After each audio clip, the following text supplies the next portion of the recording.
ختم نبوت کا وہ پہلو کہ جو شخص بھی اب حضور کے بعد کوئی نبوت کا دعویٰ کرے گا یا کیا ہے وہ دجال، کذاب، جھوٹا، کافر، مرتد، واجب القتل، یہ اس کا قانونی تقاضا ہے۔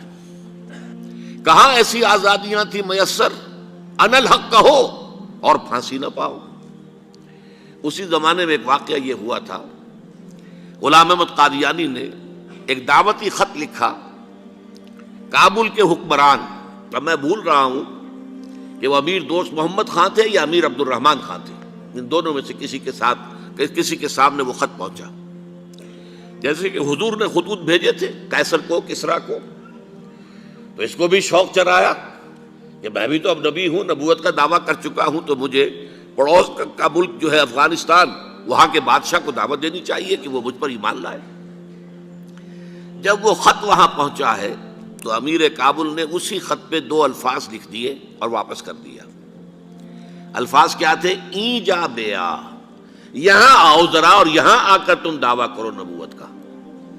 یہ تم انگریز کی چھتری تلے بیٹھے ہوئے دعوے کر رہے ہو، انگریز کے سائے تلے جو ہے، اور انگریز جو ہے تمہیں سپورٹ کر رہا ہے، تم نے جہاد کو جو ہے ختم کر دیا، دین کے لیے حرام ہے اب دوستو قتال، حرمت ہے قتال۔ انگریز کو اور کیا چاہیے تھا؟ گلیڈسٹن نے، جبکہ وہ وزیر اعظم تھا برطانیہ کا، اس نے کہا تھا اپنی پارلیمنٹ میں قرآن کو لہرا کر، جب تک یہ کتاب دنیا میں موجود ہے امن قائم نہیں ہو سکتا۔ یہ تو جہاد اور قتال کی بات کرتی ہے۔ ہم پر اللہ کا بڑا کرم ہوا تھا، اس میں کوئی شک نہیں۔ اس ملک میں 1974 میں جو فیصلہ ہوا قادیانیوں کے غیر مسلم اقلیت قرار پانے کا، وہ واقعہ یہ ہے کہ بہت ہی مبارک فیصلہ تھا۔ اس کے لیے تحریک جو اٹھی وہ بھی بہت ہی عمدہ تھی، بہت پرامن تھی، بہت منظم تھی۔ مولانا سید محمد یوسف بن نوری رحمۃ اللہ علیہ اس کے قائد تھے۔ کوئی سیاسی لیڈر جو ہے اس میں نمایاں نہیں تھا، خالص دینی تحریک تھی۔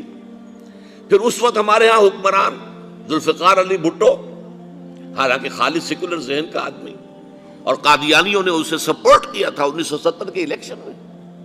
قادیانی سمجھتے تھے وہ تو ہمارا اپنا آدمی ہے، لیکن اللہ تعالیٰ نے اس کے ہاتھوں، لیکن بہترین طریقے سے، جس پر اعتراض کیا ہی نہیں جا سکتا، پارلیمنٹ کے ذریعے سے فیصلہ کر رہا۔ کوئی آرڈیننس نہیں تھا، کوئی حکم جو ہے، فرمان جو ہے وہ ایشو نہیں ہوا تھا، پارلیمنٹ کے ذریعے سے۔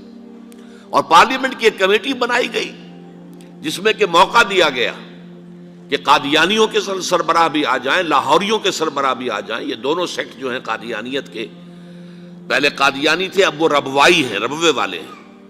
لاہوری جیسے پہلے لاہوری تھے، آج بھی لاہوری ہیں۔ ان دونوں کے سرکردہ لوگوں نے آ کر وہاں پر اس کمیٹی کے سامنے پیش ہو کر بیانات دیے اور کہا، کھل کر کہا۔ ناصر احمد اس وقت جو ہے خلیفہ تھا ان کا، مرزا طاہر احمد کا غالباً بڑا بھائی مرزا ناصر احمد۔ انہوں نے کہا ہم نبی مانتے ہیں، غلام احمد قادیانی کو ہم نبی مانتے ہیں، ڈنکے کی چوٹ کہا۔ لہذا اس کے بعد پارلیمنٹ نے فیصلہ کیا یہ غیر مسلم ہے، اور صحیح فیصلہ کیا۔ لیکن یہ فیصلہ ادھورا ہے، یہ بات آج میں پہلی مرتبہ کہہ رہا ہوں، اسے نوٹ کر لیجیے۔ قادیانیت کے فتنے کو کوئی گزند نہیں پہنچا ہے ان کے غیر مسلم قرار دیے جانے سے۔ وہ فتنہ جوں کا توں پنپ رہا ہے، جوں کا توں پھیل رہا ہے، جوں کا توں وہ اپنے سرطان کی جڑیں پھیلا رہا ہے ہمارے معاشرے میں۔ اور ویسے یہ کہ عالمی سطح پر انہیں بڑی سرپرستی حاصل ہو گئی ہے، پوری دنیا جو ہے، مغربی دنیا، وہ ان کی سرپرستی کر رہی ہے۔ لیکن یہ کہ اندرون ملک بھی اس فتنے کا قلع قبا اگر ہو سکتا تھا تو صرف اس وقت جبکہ اس فیصلے کا جو قانونی اور منطقی تقاضا ہے وہ بھی پورا کیا جاتا، اور وہ یہ کہ مرتد کو قتل کی سزا دی جاتی ہے۔ اسلام میں مرتد کی سزا قتل ہے۔